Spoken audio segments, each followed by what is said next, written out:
weeks on the ground here, and it's going very well. We're making great progress.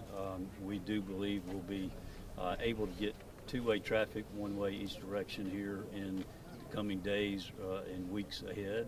And we're working on that not only here but also on I-26 also as well. And so just very fortunate to have the collaboration that we do have, and as well as with North Carolina, and all that's going very well. So, Mr. Secretary. Right here, and then we'll go to you. Mr. Secretary, this is the most visited national park in the entire country, the most rafted river in the entire country, a huge economic corridor here for getting people around for not only tourism but the goods that go through here. Talk about some of the economic implications to get people moving.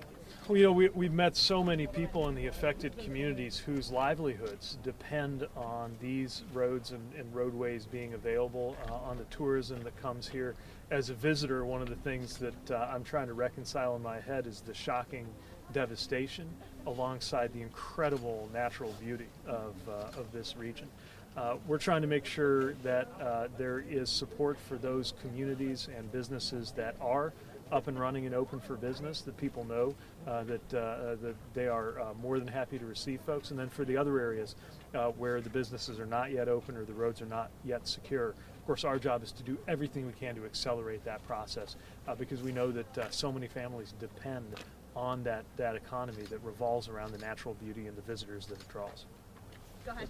Mr. Secretary, can you elaborate more on what the communication, the process will be like as redevelopment happens? Obviously more money is going to come in, but can you give me some more details about how that communication will work? Yeah, so we have our Federal Highway Administration personnel already on the ground. We've got folks who work in the state with their counterparts at the state DOT. They're working side by side to make sure that as those funds flow from headquarters, from Washington, that they can quickly be put to work on contracts that start with things like stabilizing these slopes, but then lead to the longer term restoration. And along this route, especially when you look at the number of bridges that have been impacted and even destroyed, some of them will be restored just the way they were.